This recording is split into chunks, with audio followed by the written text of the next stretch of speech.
الحمد لله نحمده ونستعينه ونستغفره ونؤمن به ونتوكل عليه ونعوذ بالله من شرور أنفسنا ومن سيئات أعمالنا من يهده الله فلا مضل له ومن يضلل فلا هادي له وأشهد أن لا إله إلا الله وحده لا شريك له وأشهد أن محمدا عبده ورسوله أما بعد فإن خير الحديث كتاب الله وخير الهدي هدي محمد صلى الله عليه وسلم وشر الأمور محدثاتها وكل محدثة بدعة وكل بدعة ضلالة وكل ضلالة في النار.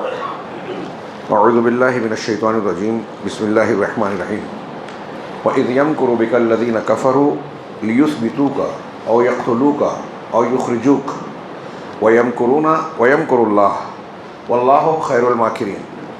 وقال تعالى وَلَقَدْ صَدَقَكُمُ اللَّهُ وَعَدَهُ إِذْ تَحُسُّونَهُم بِإِذْنِهِ حَتَّى إِذَا فَشِلْتُمْ وَتَنَازَعْتُمْ فِي الْأَمْرِ وَعَصَيْتُم مِّن بَعْدِ مَا أَرَاكُم مَّا تُحِبُّونَ مِنكُم مَّن يُرِيدُ الدُّنْيَا وَمِنكُم مَّن يُرِيدُ الْآخِرَةَ ثُمَّ صَرَفَكُمْ عَنْهُمْ لِيَبْتَلِيَكُمْ وَلَقَدْ عَفَا عَنكُمْ وَاللَّهُ ذُو فَضْلٍ عَلَى الْمُؤْمِنِينَ. محترم حاضرین، آج ہم اور آپ اور ملک کے تمام ہی مسلمان انتہائی گہری قسم کی تشویش میں، فکر مندی میں، بلکہ یوں کہیے کہ اندیشوں اور خوف میں مبتلا ہیں. ابھی تازہ پارلیمنٹ کے دونوں ایوانوں میں اوقاف کے تعلق سے جو بل پاس کیا گیا مختلف جتن کر کے اور کیا کھڑا کر کے، اس کے تعلق سے حکمراں جماعت چاہے جو کہتی ہو، ہندوستان کے نہ صرف مسلمان بلکہ وہ جو انصاف پسند غیر مسلم ہیں اور خود حکومت کے ارکان اچھی طرح جانتے ہیں کہ یہ بل مسلمانوں کے لیے حالات کو مزید تنگ سے تنگ کرنے کی ایک تدبیر ہو سکتی ہے. بلکہ کسی رکن پارلیمنٹ نے اپنی تقریر میں کہا کہ یہ بلڈوزر کو قانونی کوچ دینے کی ایک تدبیر ہے، اور اس کے نتیجے میں سارے ملک کے لوگ اس تشویش میں مبتلا ہیں کہ مسلمانوں کی مساجد، مدارس، قبرستان اور جتنے بھی مذہبی مقامات ہیں ان سب پر خطرے کی گھنٹی اور تلوار لٹکنا شروع ہو چکی ہے. اسی بنیاد پر مسلم پرسنل لا بورڈ اور مسلمانوں کی بڑی شخصیات، لیڈران نے جو ہر جتن اور کوشش کر رہے تھے کہ قانونی اعتبار سے اس بل کو پاس کرنے سے روکا جائے، دباؤ ڈالا جائے اپوزیشن کے ذریعے، فلاں اور فلاں کے ذریعے، اس بل کے پاس ہونے کے بعد ان کی جانب سے سخت رد عمل سامنے آیا. اور گویا سارے ملک کے وہ مسلمان جو فکر رکھتے ہیں، شعور اور ہوش رکھتے ہیں، ان کی ترجمانی کرتے ہوئے انہوں نے کہا کہ ہم اس قانون کے واپس لینے تک ہر قسم کی جمہوری لڑائی لڑیں گے. اور بار بار یہ بات دہرائی جا رہی ہے کہ مسلمان آگ بگولا ہے، تشویش میں مبتلا ہے، خوف و ہراس کا شکار ہے. مختلف ریاستوں میں، ملک میں موجودہ حکمراں جماعت کا جو رویہ مسلمانوں کے ساتھ ہے، ہجومی تشدد ہوتا ہے، مساجد میں مندر ڈھونڈا جا رہا ہے، اور کیا قوانین بنائے جا رہے ہیں سڑکوں پر اور حکومتوں میں، مسلمانوں کے ساتھ کون سا سلوک کیا جاتا ہے، کسی سے ڈھکا چھپا نہیں ہے. ایسے میں ان کا یہ دعویٰ کہ اس قانون کے ذریعے سے مسلمانوں کا بھلا کرنا مقصود ہے، کسی کو ہضم نہیں ہو رہا ہے. ایسے ہی جیسے کسانوں کا معاملہ تھا. یہ میں نے تھوڑی سی تمہید بیان کی، اور اس تناظر میں یہ عرض کرنا چاہتا ہوں کہ جب اس قسم کے حالات پیش آتے ہیں تو مسلمانوں کا ایک طبقہ، خاص طور سے نئی نسل اور نوجوان، اس سلسلے میں منفی سوچ کا شکار ہوتے ہیں. علماء مسلمانوں کے بڑے جو سجھاؤ دیتے ہیں، جو تدابیر بتاتے ہیں، اس پر بے اعتباری کا مظاہرہ کرتے ہیں یہ نئی نسل کے لوگ، اور جوشیلی جذباتی باتیں کر کے نہ صرف ان کے خلاف بلکہ خود مسلمانوں میں سلجھی باتیں کرنے والوں کے خلاف لوگوں کو بھڑکاتے ہیں. اور یہ بھی میں ایسا مانتا ہوں، اگر آپ واقعات پر نظر رکھیں تو یہ بھی دراصل دشمنوں کی چال کا ایک حصہ ہے کہ مسلمانوں میں کچھ بیوقوف لوگوں کو استعمال کیا جائے اور ان کا کھیل پورا کا پورا بگاڑا جائے، قانونی اعتبار سے، جمہوری اعتبار سے، بلکہ میں تو یہ کہوں گا شرعی اعتبار سے. ہم جو راستہ اختیار کرنا چاہتے ہیں یا کرنا چاہیے، اس سے ہٹ کر ایسے راستے پر کچھ لوگ چلے جاتے ہیں جس سے مسلمانوں کا نقصان اور دوسروں کا فائدہ ہوتا ہے. جیسے ابھی کچھ لوگ خریدے گئے اور اس بل کی حمایت کر رہے تھے. وہ چاہے جو ہو، سارے مسلمان جانتے ہیں، غیر مسلم بھی جانتے ہیں کہ وہ سچے پکے مسلمان ہے ہی نہیں، وہ خریدے ہوئے تھے.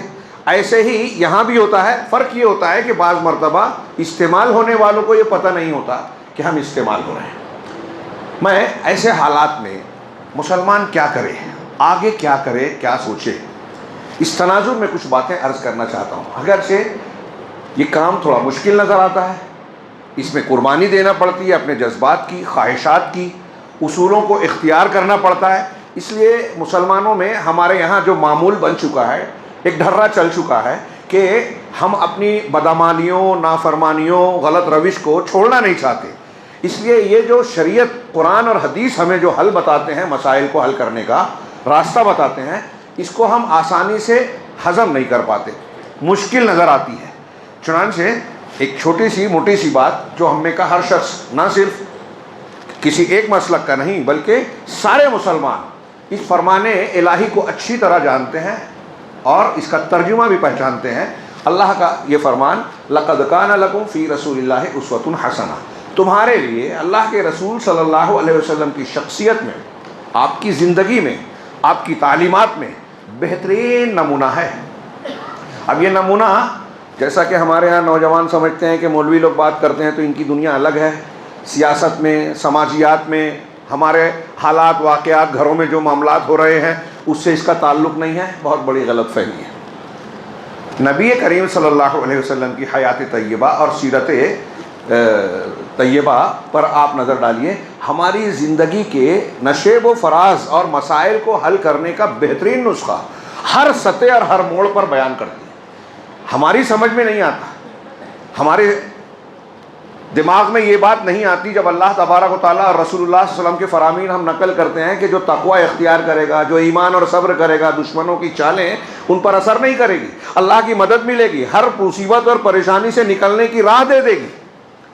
یہ روحانی طاقت سمجھ لیں. ایک بات دھیان رکھیے، دنیا میں مسلمان ہو غیر مسلم ہو، مادی طاقت کتنی بھی ہو جائے، ہتھیار ہوں، افراد ہوں، تیاریاں ہوں ظاہری، یہ اتنا معنی نہیں رکھتی جب تک کہ ایمانی، معنوی اور روحانی طاقت نہ ہو.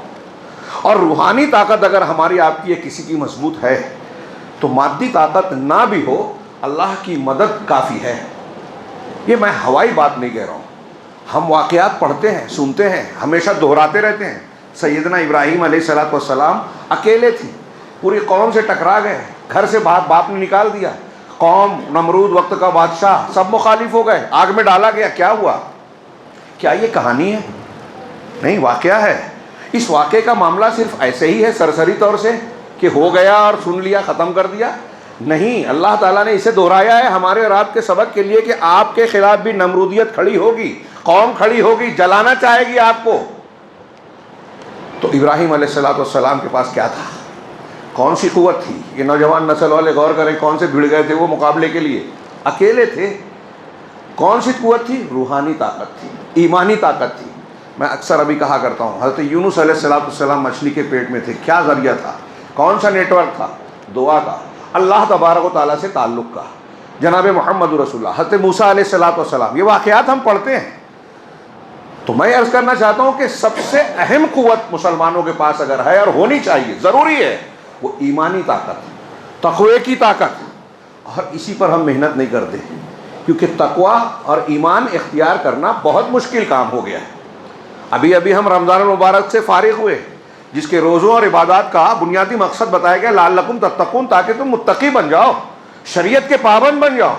لیکن بتائیے، اپنے آپ میں جھانکیے، دوسروں کی بات چھوڑیے، اپنے میں جھانکیے کہ ہم نے اپنے آپ کو کتنا بدلا. رمضان سے پہلے جو ہمارا کاروبار تھا، اگر اس میں حرام تھا تو کیا ہم نے اس کو صاف کرنے کی تدبیر کی کہ رمضان کے بعد اب وہ نہیں کریں گے؟ توبہ کر لیے، اب ہم بدل جائیں گے، سدھر جائیں گے، شریعت کے پابند ہو جائیں گے. کسی کا حق مارا تھا اس کو ادا کر دیں گے، کسی کا قرض ہے طاقت ہوتے ہوئے بھی ہم ادا نہیں کر رہے ہیں، ادا کر دیں گے. کوئی ناراض ہے اس سے معافی مانگ لیں گے. والدین کے، بھائیوں کے اور رشتہ داروں کے ساتھ ہمارے معاملات ٹھیک ٹھاک نہیں ہیں، اسے درست کر لیں گے. کیا ہم نے یہ اختیار کیا؟ یہ اختیار نہیں کرنا چاہتے، جس کو اللہ اور رسول کہہ رہے ہیں کہ برکتوں کا، فضیلتوں کا، اللہ کی مدد اور حفاظت کا اہم ذریعہ ہے. باقی ساری تدابیر ہم کرتے ہیں، اور نتیجہ یہ ہے کہ پوری قوم ڈری سہمی ہوئی ہے، اپنے آپ کو بے بس محسوس کرتی ہے. پھر وہ راستے ہمارے نوجوان اختیار کرتے ہیں جو فائدے کی بجائے نقصان پہنچاتا ہے. میں صرف سرسری طور سے، بہت ہی محدود وقت ہے، سرسری طور سے سیرت کے کچھ اسباق کی طرف توجہ دلاؤں گا. جناب محمد رسول اللہ صلی اللہ علیہ وسلم نے جس دن سے قولوا لا الہ الا اللہ تفلحوا کا اعلان کیا، یہ مقصد کہانی نہیں ہے، قصہ گوئی نہیں ہے، ہمارے لیے محظوظ ہونے کا سامان صرف نہیں ہے یہ، بلکہ ہمیں سبق سیکھنا ہے. اللہ تبارک و تعالی ہمارے پروردگار نے کہا ہے رسول کی زندگی میں ہمارے لیے نمونہ ہے. تو یہ جو صورتحال پیش آ رہی ہے اس میں کیا نمونہ ہے؟ بہت سا نمونہ ہے. میں 2-4 چیزوں کا صرف ذکر کر پاؤں گا محدود وقت میں. اللہ کے نبی صلی اللہ علیہ وسلم نے اکیلے دعوت توحید دی، قولوا لا الہ الا اللہ تفلحوا، صفا کی پہاڑی سے. اس کے بعد سے مکی زندگی میں کیا ستم اور ظلم آپ پر ڈھائے گئے ہم اور آپ جانتے ہیں. مکی زندگی پوری مظلومیت و مقہوریت کی. دنیاوی اعتبار سے جناب محمد رسول اللہ صلی اللہ علیہ وسلم کے پاس کون سا سادھن تھا، کون سی طاقت تھی، حکومت تھی؟ کچھ بھی نہیں. آپ کے ساتھ کیا کچھ نہیں کیا گیا. دنیا کے سب سے عظیم انسان کے ساتھ انتہائی خطرناک اور بڑے قسم کے مظالم ڈھائے گئے. طائف جاتے ہیں لہو لہان، اپنے گھر میں ان کے کھانے کی ہانڈی میں گندگیاں پھینکی جا رہی ہے، راستوں میں کاٹے. نماز پڑھ رہے ہیں کعبہ میں، حرم میں، جس کا احترام خود مشرکین مکہ بھی کیا کرتے تھے. اس میں آپ پر کبھی اونٹ کی اوجھ ڈالی جا رہی ہے، کبھی گلے میں چادر کھینچ کر دم گھٹنے والا ماحول بنایا جا رہا ہے. سیدنا ابوبکر صدیق کہتے ہیں کہ بخاری کی روایت ہے، درمیان میں اگر حائل ہو کے نہ روکتے تو دم ہی نکل جاتا. اللہ کے نبی صلی اللہ علیہ وسلم حضرت ابوبکر صدیق نے کہا اتریدون ان تقتلوا رجلا یقول ربی اللہ، کیا تم ایک آدمی کو محض اس لیے قتل کرنا چاہتے ہو، مار ڈالنا چاہتے ہو کہ وہ کہتا ہے میرا رب اللہ ہے؟ یہی جرم تھا جناب محمد رسول اللہ صلی اللہ علیہ وسلم کا. آج مسلمان سوچتا ہے ہم نے کیا کیا، معصوم بچوں نے کیا کیا. غزہ میں بم برس رہے ہیں، یہاں قانون برس رہے ہیں، بلڈوزر چل رہے ہیں، مسجدوں کو، قبرستانوں کو بری نگاہوں سے دیکھا جا رہا ہے، مسلمانوں کی زمینیں ہتھیائی جا رہی ہے. جو خالص مذہبی معاملہ ہے اس کو غیر مذہبی کہا جا رہا ہے. اور آدمی سمجھتا ہے کہ پھر یہ ہمیں کچھ الٹا سیدھا کام کرنا چاہیے. نبی کریم صلی اللہ علیہ وسلم کے ساتھ کیا ہوا، آپ نے کیا کیا، کون سی تدبیر تھی جو کفار مکہ نے آپ کے خلاف نہیں کی؟ لالچ دیا، دھمکی دی، دباؤ ڈالا، حکومت کی پیشکش کی، خوبصورت لڑکی کے سے شادی کر دینے کی پیشکش کی، بادشاہ بنا لینے کی پیشکش کی. آپ کے ساتھیوں اور رفقا کے لیے زمین تنگ کر دی گئی. حضرت بلال، حضرت خباب، حضرت خبیب اور دوسرے سابقون الاولون مسلمان رضی اللہ عنہم، ان کے ساتھ کیا کچھ کیا گیا. تھوڑا سا یاد تازہ کیجیے. کیا جرم تھا ان کا؟ کفار مکہ کو کوئی نقصان پہنچایا تھا؟ نہیں، لا الہ الا اللہ کہا تھا. پھر آخر میں جب دیکھا کفار مکہ نے کہ ہر تدبیر ناکام ہو رہی ہے، بنو ہاشم ان کے ساتھ ہو گئے ہیں، ہماری کوششیں، ہمارے لالچ کی اور ساری تدبیریں فیل ہو گئی ہیں، تو آخر میں بائیکاٹ کیا، معاہدہ کیا. تمام بنو ہاشم اور بنو عبد المطلب سے ہٹ کے قبائل نے مل کر میٹنگ کی اور کہا کہ ان سے لین دین، خرید و فروخت، شادی بیاہ سب بند کر دیا جائے. 3 سال تک شیب ابی طالب میں رہے. تفصیل میں نہیں جانا چاہتا، موقع ہی نہیں ہے. 3 سال، تھوڑی دیر کے لیے غور کیجیے. 3 سال جناب محمد رسول اللہ صلی اللہ علیہ وسلم اور آپ کے مسلمان کافر سارے رشتہ دار اور سارے مسلمان شیب ابی طالب میں ہیں. کوئی چیز خرید نہیں سکتے. باہر سے قافلے آ رہے ہیں، مکہ والے مہنگا کر دے رہے ہیں. خریداری جو ہے ان کے لیے بہت ناممکن سی ہو گئی. پتے چبا کر، چھالیں چبا کر گزارا کرنا پڑ رہا تھا. رات کے اندھیرے میں جب مسلمان بچے بھوک سے بلکتے تھے تو مکہ کے گھروں تک آواز جاتی تھی. اندازہ لگائیے، چوری چھپے کچھ پہنچ جائے. چند رشتہ داروں نے کچھ پہنچایا. 3 سال تک شیب ابی طالب میں سخت حالات، کتنے شدید حالات تھے، ہمارے اوپر وہ آئے. پھر اس کے بعد وہ معاہدہ ختم ہوا. ہم اور آپ جانتے ہیں، اس کی تفصیلات ہے، سیرت کی کتاب میں ضرور پڑھیے. یہ ہمیں پڑھنا چاہیے، ضروری ہے. یار گھر میں سیرت کی کئی کتابیں، ایک نہیں کئی کتابیں ہونا لازم ہے، فرض ہے. اور صرف رکھنا نہیں، پڑھنا بھی.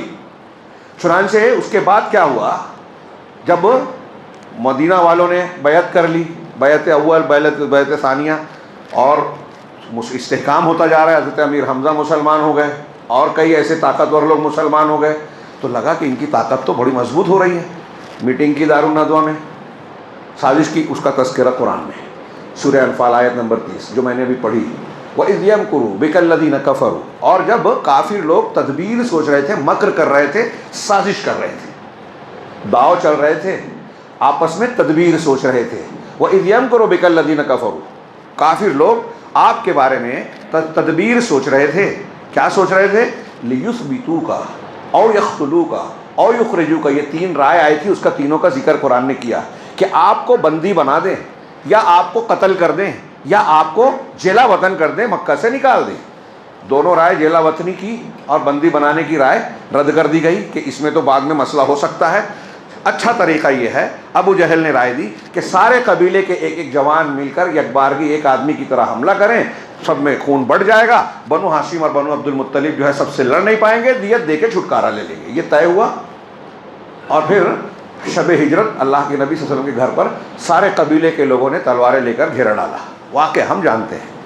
اللہ تبارک و تعالیٰ نے یہ انہیں چال چلی، اسی کا ذکر کیا. وَإِذْ يَمْكُرُوا بِكَ الَّذِينَ كَفَرُوا، کافر لوگ مکر کر رہے تھے، اللہ تبارک و تعالیٰ نے ان کے درمیان سے نکالا اور غار تک پہنچایا. عام طور سے لوگ لکھتے ہیں، سیرت نگار یا مفسرین، کہ یہی اللہ کی چال تھی کہ ان کی کوشش کے باوجود وہ مارنے میں، قتل کرنے میں کامیاب نہیں ہوئے. لیکن میں سمجھتا ہوں صرف اتنی بات نہیں ہے اللہ کے مکر کی. اللہ نے آگے کہا وَيَمْكُرُونَ وَيَمْكُرُ اللَّهُ، وہ چالیں چل رہے تھے، اللہ بھی داؤ چل رہا تھا.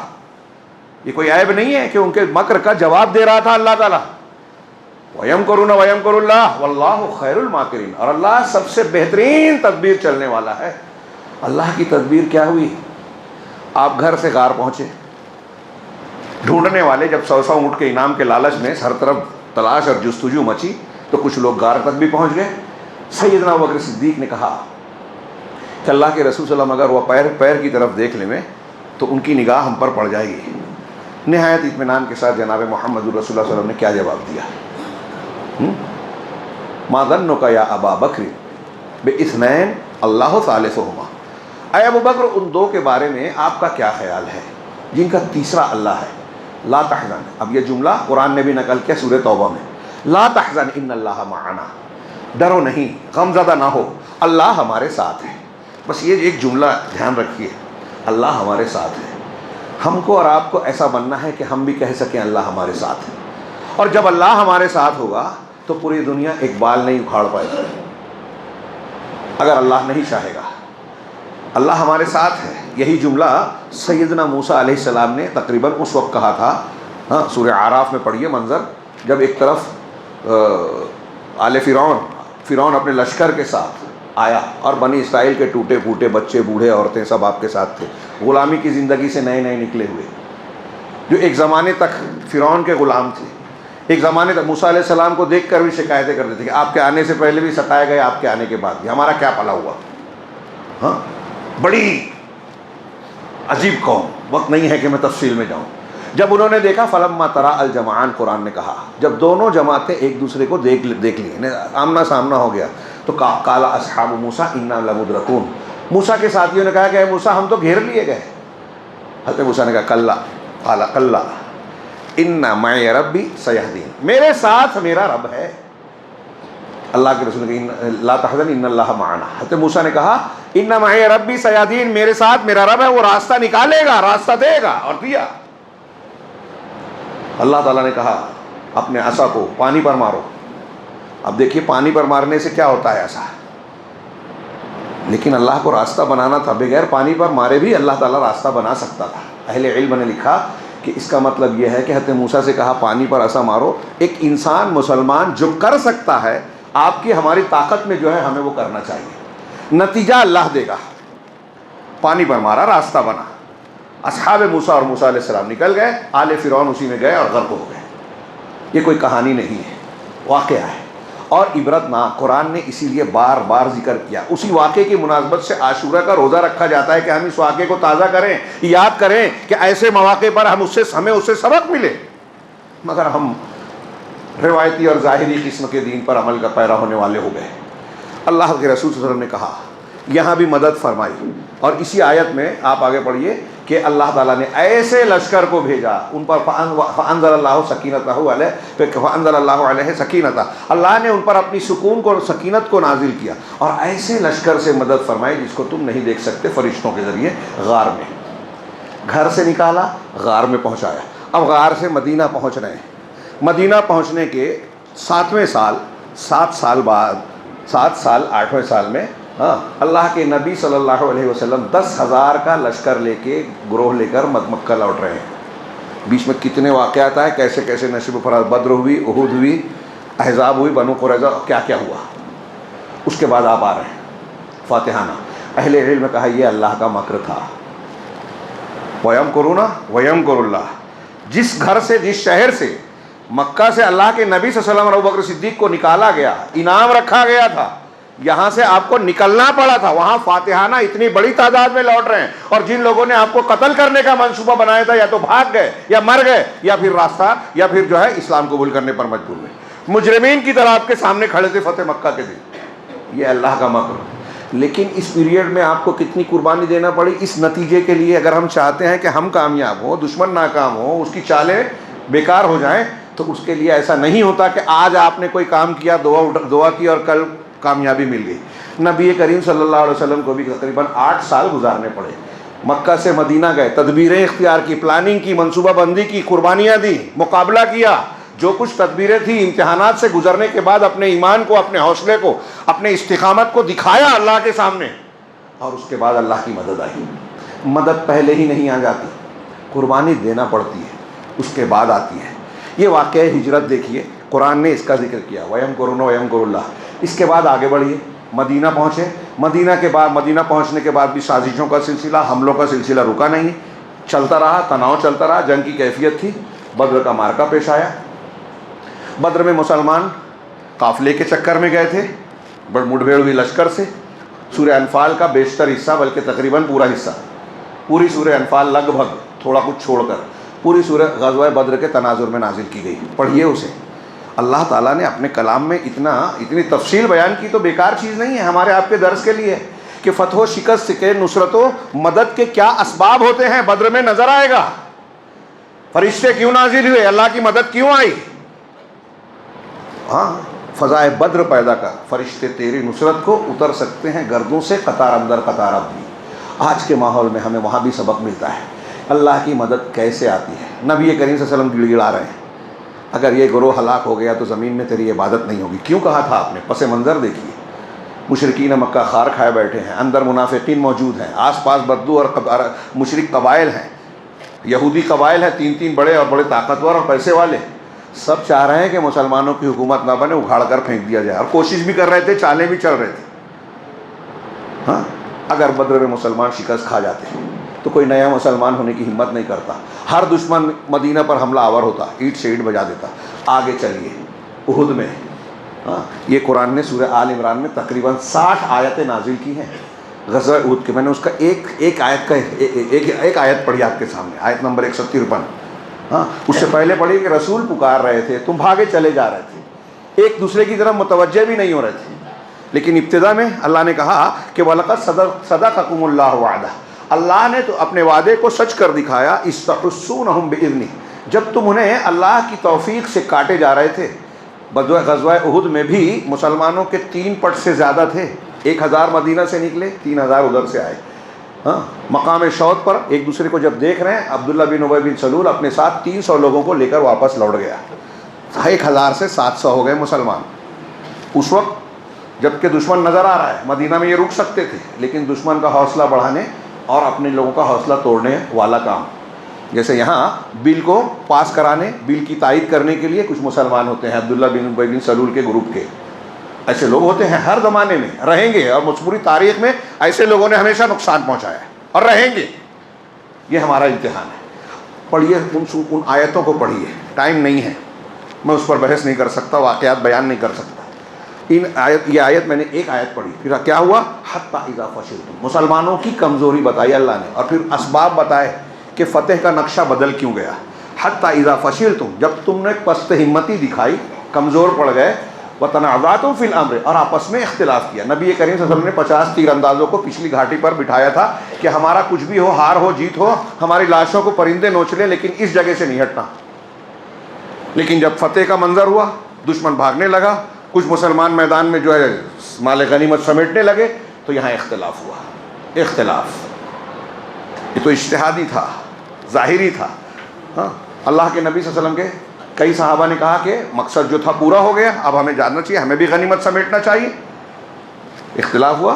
سپہ سالار نے حضرت عبداللہ بن جبیر، سعید بن جبیر جو تھے وہاں کے کمانڈر، انہوں نے روکا. اللہ کے نبی صلی اللہ علیہ وسلم نے منع کیا تھا، نہیں مانے. 40 لوگ ہٹ گئے اور مصروف ہو گئے. پیچھے سے خالد بن ولید کے دستے نے حملہ کیا. وہ 40 لوگ جو صحیح اللہ کے رسول کے حکم پر تھے، پہلے وہ شہید ہوئے. جب قوم پوری غلطی کرتی ہے یا قوم کا بیشتر حصہ غلطی کرتا ہے تو جو مصیبت آتی ہے اچھے اور برے دونوں پر آتی ہے. حالانکہ انہوں نے روکا. اچھا، یہ الگ بات ہے کہ وہ شہید ہو کے اعلیٰ مقام پر پہنچے 10 لوگ، لیکن جنگ کا نقشہ پلٹ گیا. مسلمانوں کا بھاری نقصان. بدر میں 70 مشرکین مارے گئے تھے، احد میں 70 صحابہ شہید ہوئے. نبی کریم صلی اللہ علیہ وسلم زخمی ہوئے، آپ کے گھٹنے، آپ کے رخسار مبارک میں خود کی کڑیاں دھنس گئی. یہ ساری چیزیں بھی اللہ تعالیٰ نے اس کے اسباب بتائے کہ کیوں ایسا ہوا. تم نے نافرمانی کی. وَعَصَيْتُم مِّن بَعْدِ مَا أَرَاكُم مَّا تُحِبُّونَ، تم کو جو پسند تھا مال غنیمت، اس کو اللہ نے جب دکھایا تو تم نے نافرمانی کی.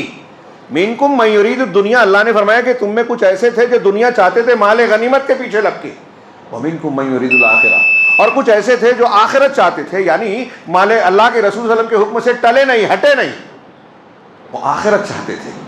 اللہ تعالیٰ نے کہا ثم صرفکم عنہم، اللہ تبارک و تعالیٰ نے پھر تم کو ان سے پھیر دیا، کفار سے ہٹا دیا، مال کی طرف چلے گئے کچھ لوگ. ہاں، کیوں کیا؟ لیبتلیکم، تاکہ تم کو آزمائے.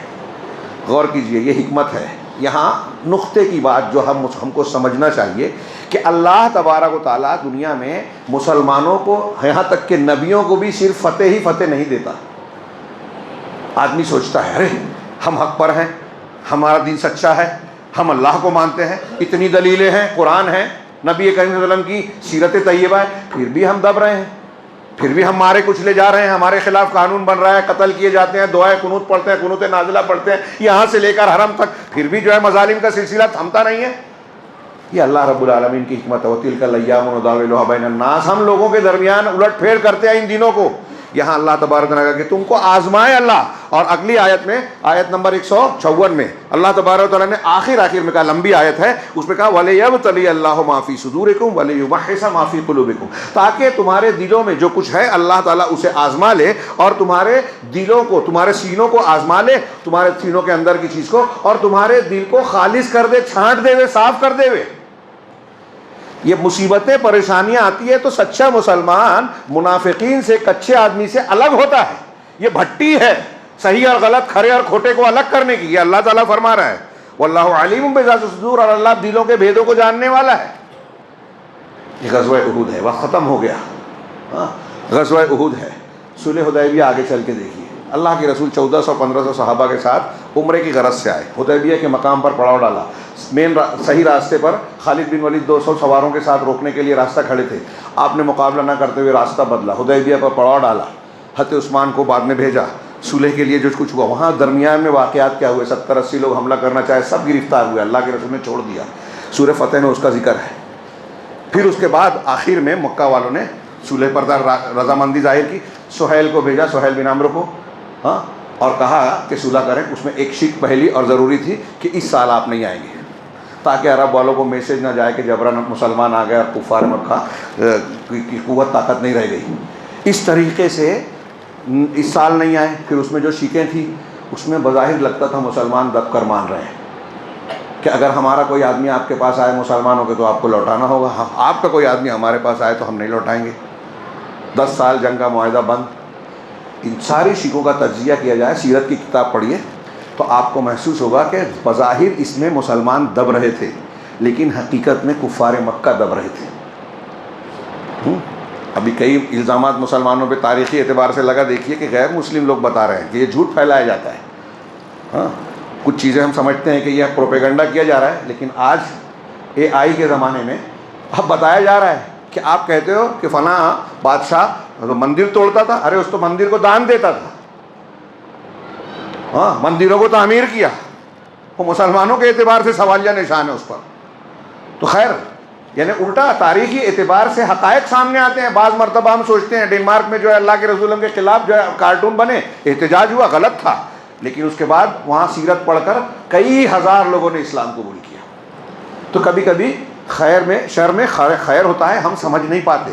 تو اللہ تبارک و تعالیٰ نے صلح حدیبیہ میں فتح، اس کے بعد قرآن نازل ہوا. حضرت عمر جا کے اللہ کے رسول سے، ابو بکر صدیق سے اعتراض کر رہے تھے، کیا ہم حق پر نہیں ہیں؟ کیا ہمارے مقتولین جنت میں، ان کے مقتولین جہنم میں نہیں ہیں؟ پھر ہم یہ دب کر کیوں معاہدہ کر رہے ہیں؟ اللہ کے رسول نے کہا میں اللہ کا رسول ہوں اور اس کی خلاف ورزی نہیں کر سکتا. پھر ابو بکر صدیق نے بھی ایسا ہی جواب دیا، اور جاتے جاتے پوری سورہ فتح نازل ہوئی. انا فتحنا لک فتحا مبینا، پہلا ہی جملہ، ہم نے آپ کو فتح مبین عطا کی. حضرت عمر کہتے ہیں اللہ کے رسول سے جا کے کہ کیا اللہ کے رسول یہ فتح مبین ہے؟ کہا ہاں. شرمندہ ہو گئے، ہماری طرح نہیں تھے کہ قرآن حدیث کے سامنے بھی اپنی عقل چڑھائیں. اللہ کا فرمان ہے، قبول کر لیا. اس کے بعد شرمندہ ہو گئے، معافی مانگتے رہے، توبہ استغفار اور صدقہ و خیرات کرتے رہے تاکہ میری وہ غلطی معاف ہو جائے. حضرت عمر یہاں تک کہ کہا کہ میں مطمئن ہو گیا کہ اللہ مجھے معاف کر دے گا. پہلے یہ حضرت عمر کو اور کئی صحابہ کو اللہ کے رسول نے جب کہا کہ اپنا جانور ذبح کر لو، بال کاٹ لو، تو لوگ تیار نہیں ہوئے، غم میں اندوہ میں کہ ہم تو دب گئے. واقعات پڑھیے، وقت نہیں ہے، بڑھ گیا. میں اس کی طرف بھی اشارہ کر کے یہ کہنا چاہ رہا ہوں کہ ایک مسلمان کو اللہ کے وعدوں پر اعتماد ہونا چاہیے. اور اللہ کا وعدہ قیامت تک کے اہل ایمان کے لیے یہ ہے کہ اگر آپ ایمان والے رہیں گے، متقی رہیں گے، صبر کریں گے تو والعاقبۃ للمتقین. قرآن کا ایک جملہ یاد رکھنا چاہیے، ہمیشہ میں نے کئی مرتبہ کہا ہے، والعاقبۃ للمتقین. یہ اللہ کا فرمان ہے کہ نتیجہ انجام متقیوں کے حق میں ہی رہے گا. آپ کو اور ہمیں دین کے دائرے سے باہر نہیں جانا ہے. غلط کو غلط، صحیح کو صحیح کہنا ہے. ہم صحیح کی تائید میں، غلط کی تردید میں جو دائرے میں رہ کر سکتے ہیں، ہماری جو قوت و طاقت ہے اسلام کے اور قانون کے دائرے میں رہتے ہوئے ہمیں وہ کرنا ہے. اور ایسے میں ہمیں اس بات کا یقین رہنا چاہیے کہ باطل کو بالآخر سرنگوں ہونا ہی ہے، حق اور اہل حق کو غالب ہونا ہی ہے. یہ طے بات ہے. یہ ہمارا ایمان ہونا چاہیے. جو ایسا نہیں رکھتا وہ قرآن نہیں مانتا. میں ایسا مانتا ہوں. اور ابھی جیسا کہ میں نے عرض کیا کہ ہم رمضان کے روزوں سے فارغ ہوئے، جس نے ایک مہینے کی عبادات کے تناظر میں ہم کو متقی بنایا، جس میں ہم نے روزے رکھے، قیام کیا، تراویح پڑھی، اللہ کے راستے میں خرچ کیا، تلاوتیں کی، ذکر و اذکار کیا، توبہ و استغفار کیا، اعتکاف کیا. کیا اس کے ذریعے سے ہم متقی ہوئے؟ یہ جائزہ لینا چاہیے. اور رمضان تک کے لیے صرف جہنم کا ڈر ہے ہمارا؟ رمضان تک کے لیے نماز کی فرضیت ہے، دین اور شریعت کے احکامات ہیں؟ اگر ہم ایسا سمجھتے ہیں تو قانون بنتا رہے گا، مسلمان بے عزت ہوتا رہے گا، ہم چیختے چلاتے رہیں گے. وقت ہوتا تو میں یہ بھی بیان کرتا کہ جب ہم متقی پرہیزگار بننا چاہتے ہیں، اللہ کی مدد کے حقدار ہونا چاہتے ہیں، جو میرے پورے خطبے کی کوشش ہے سمجھانے کی کہ ایمان اور تقوی صبر پیدا کیا جائے، تو سب سے بنیادی سوال یہ ہے کہ ایمان، تقوی، صبر کیسے پیدا کیا جائے. ہمارے یہاں سب لوگ یہ بات کرتے ہیں، لیکن کوئی اپنا مسلک چھوڑنا نہیں چاہتا، کوئی اپنا شرک چھوڑنا نہیں چاہتا، کوئی اپنی بدعت سے توبہ کرنا نہیں چاہتا. جو جس کا طریقہ ہے وہ اسی پر سمجھتا ہے کہ یہی ایمان ہے. یہ بھی ایک بہت بڑی مصیبت ہے. یہ تو ہم بات کرتے ہیں کہ بھئی چوری، ڈکیتی، زنا، موبائل کا غلط استعمال، کسی کا حق مار لینا، رشتے کاٹ لینا، یہ چھوڑا جائے، اس کی توبہ کی جائے، یہ سب لوگ مانتے ہیں. لیکن شرک کرنے والا شرک کو دین سمجھ رہا ہے. عید الاضحیٰ، عید الفطر اور جمعہ کے علاوہ نئے نئے تہوار منانے والے کو جب بولو تو وہ سمجھتا ہے کہ ہمارے مسلک کے اوپر حملہ ہو رہا ہے. وہ اس کو اپنے دین کا اور اپنے انا کا مسئلہ سمجھتا ہے. جب آپ غلط دین کو دین بناتے ہو تو اللہ کے دین کا مذاق اڑا رہے ہو، اور اللہ تعالیٰ کا عذاب آئے گا اس پر. نبی کریم صلی اللہ علیہ وسلم کی سنتوں کو قدم قدم پر رد کر رہے ہو، بدعتوں کو اختیار کر رہے ہو، تو اللہ کی مدد نہیں آئے گی. اللہ تعالیٰ سے دعا ہے کہ وہ ہمیں صحیح دین کو سمجھنے، اسے اختیار کرنے کی توفیق عطا فرمائے. ہمیں اس راستے کو اختیار کرنے کی توفیق دے جو اللہ کی مدد کا حقیقی معنی میں مستحق بناتا ہے. اور اس کام کے لیے ہمیں اور آپ کے لیے انتہائی ضروری ہے کہ ہمارا گھر گھر صحیح اسلامی عقیدے، صحیح منہج اور صحیح تربیت کا گہوارہ بنے. پھر سے یہ جملہ دھیان رکھیے، صحیح عقیدہ. اپنے بچوں کو صحیح عقیدہ ہم اس وقت سکھائیں گے جب خود سیکھیں گے. ہمیں خود ہی نہیں پتہ توحید کسے کہتے ہیں، توحید لا الہ الا اللہ کی شرطیں کیا ہے، تو ہم بچوں کو کیا سکھائیں گے؟ بڑا افسوس کا مقام ہے یہ، بہت زیادہ افسوس کا۔ جب ہمارا عقیدہ ہی صحیح نہیں ہے تو ایمان کر کے فائدہ کیا؟ سیکھیے، مسجدوں میں دروس کا اہتمام کیجیے۔ ذمہ داران مسجد سے میں گزارش کروں گا آخر میں کہ عقیدے کی کتابوں کے دروس شروع کیجیے، اور ہر سرپرست سے کہوں گا کہ آپ کا ہمارا فرض ہے کہ ہمارے گھر میں جو بچہ آپ کے میرے ذمے ہے، اس کو اگر توحید نہیں آئی، وہ ڈاکٹر بن گیا، انجینئر بن گیا، سائنٹسٹ بن گیا، وزیر اعظم بن گیا، لیکن توحید نہیں معلوم ہے اگر، تو اللہ کے یہاں ہم سے بڑا ناکام بدقسمت نہیں ہے، اور جواب دینا پڑے گا۔ وہ بھی نہیں بچے گا، آپ بھی نہیں بچیں گے۔ اللہ تعالیٰ ہمیں بچنے کا راستہ دے اور اسے اختیار کرنے کی توفیق دے، دنیا اور آخرت میں ہر قسم کے عذاب سے، دشمنوں کی سازشوں سے مسلمانوں کو، ہم سب کو محفوظ رکھے، ہماری مساجد، ہمارے مدارس، ہمارے اوقاف کی حفاظت فرمائے۔ اقول قولی ھذا واستغفر اللہ لکم سائر المسلمین وصلی اللہ علی نبینا محمد۔ بارک اللہ لنا ولکم فی القرآن المجید ونفعنا وإیاکم بالآیات والذکر الحکیم، انہ تعالی جواد کریم ملک غفور رحیم۔